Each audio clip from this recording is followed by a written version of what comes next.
हम्म अभी तक हम लोग ने अभी पढ़ रहे थे कि क्या बोल फिजिकल क्वांटिटी हमने पढ़ा था और लास्ट लेक्चर में, और आपका हमने पढ़ा था एसआई, यूनिट, सीजीएस, ये सारे सिस्टम पढ़े थे, सिस्टम ऑफ इंटरनेशनल पढ़े थे, फिर आपके फंडामेंटल्स यूनिट्स पढ़े थे, base units, absolutes units and derive units and system of international, ये सारे चीजें हम लोग ने डिस्कस किया था, है ना।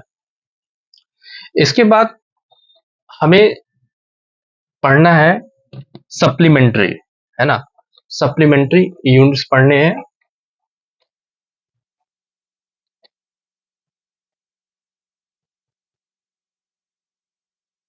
सप्लीमेंट्री यूनिट की अगर हम बात करते हैं, सप्लीमेंट्री यूनिट्स क्या होते हैं? Supplementary units as a dimensionless units, as a dimensionless unit इसको हम बोल सकते हैं। क्या बोल सकते हैं? Dimensionless units. ठीक है, इस इसका हम दो टर्म में यूज करते हैं। फॉर प्लेन एंगल के लिए, इसके लिए plane angle and solid angle. Plane angle क्या है आपका, कहाँ यूज होता है? 2D के लिए। और सॉलिड एंगल कहाँ यूज होता है? 3D। तो सप्लीमेंट्री यूनिट्स क्या है आपके आपके डायमेंशन लेस यूनिट्स हैं आपके, ठीक है, that are use to along with the base unit to form derive units in the international system. 2D plane angle और सॉलिड एंगल क्या हो गया आपका? 3D एंगल हो जाएगा।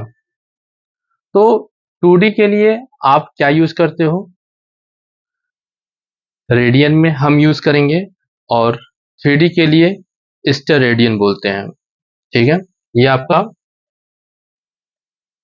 रेडियन हो जाएगा 2D के लिए, और इसके लिए क्या हो जाएगा? स्टेरेडियन। स्टेरेडियन ये 3D के लिए यूज होता है, राइट। यहां तक कोई कंफ्यूजन?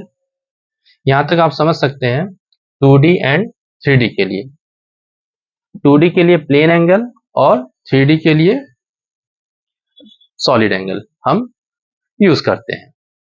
बात समझ आ गया? अगर इसको हम ग्राफिकली चेक करना चाहें, ग्राफिकली अगर हम चेक करना चाहें, या इसको हम ज्योमेट्रिकली फॉर्म में अगर चेक करना चाहें, तो आप ऐसे देख सकते हो।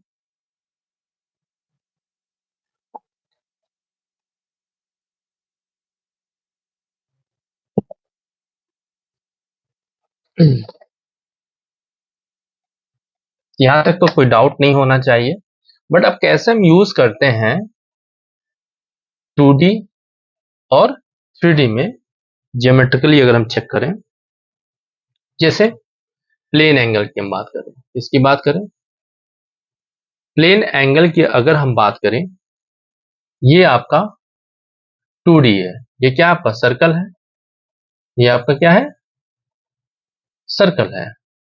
यहां से देखिए, अगर ये centre point, let suppose centre point, ये क्या है? थीटा एंगल, और ये आपका आर्क है, राइट। और यहां से सेंटर से इसका रेडियस आर ले लिया, ठीक है। तो सबस्टेंट लेंथ लेते हैं इसका, थीटा इक्वल टू क्या होगा? आर्क बाई रेडियस यूज करते हैं, ठीक है। तो theta equal to arc by radian. तो आप ऐसे यूज कर सकते हो।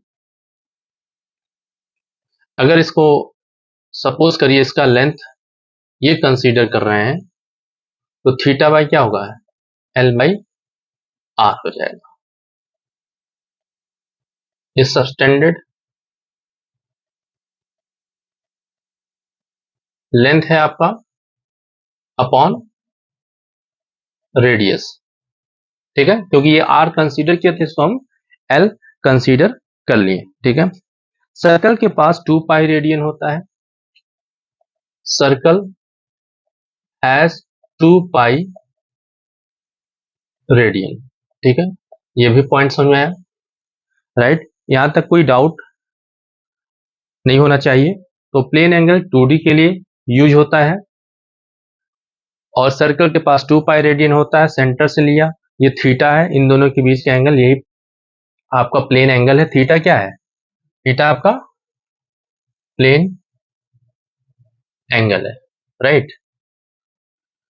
तो प्लेन एंगल आपको क्लियर हो गया। अब हम बात करते हैं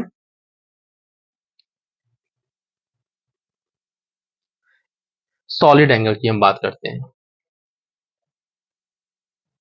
सॉलिड एंगल की। अगर हम बात करते हैं,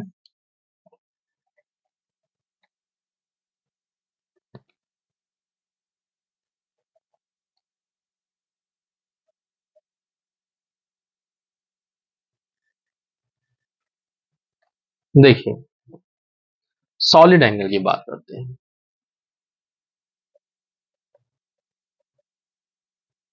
सॉलिड एंगल हम 3D के लिए यूज करते हैं। किसके लिए यूज करते हैं? 3D के लिए यूज करते हैं।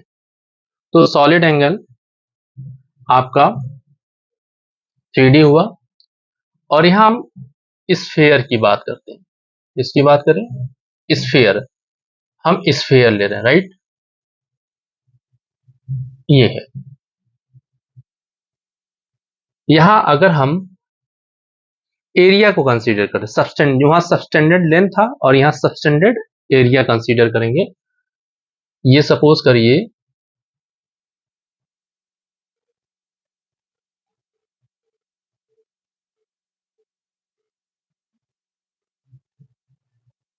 ये आपका ओम है ना। तो ये कुछ ऐसे आपको दिखाई दे रहा होगा,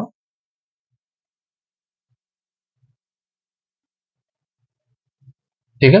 ये एरिया हो गया, ये ओम। ओम क्या है? सॉलिड एंगल है। ये क्या है? Solid angle. और इसका जो आर है, ये स्क्वायर लेते हैं। हम क्या लेते हैं?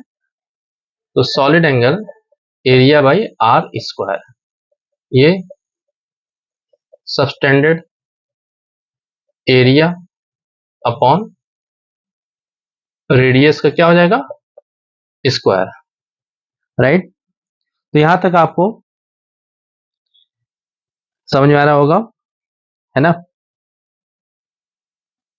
और क्या हम इसमें समझ सकते हैं? हाँ, तो ये स्फेयर है, तो स्फेयर के पास आपके पास 4 पाई स्टेरेडियन होते हैं। Sphere has 4 pi steradian. वहां रेडियन चलता था, यहाँ स्टेरेडियन, राइट। ये आपका हो गया सॉलिड एंगल। इसमें कोई डाउट्स नहीं होने चाहिए।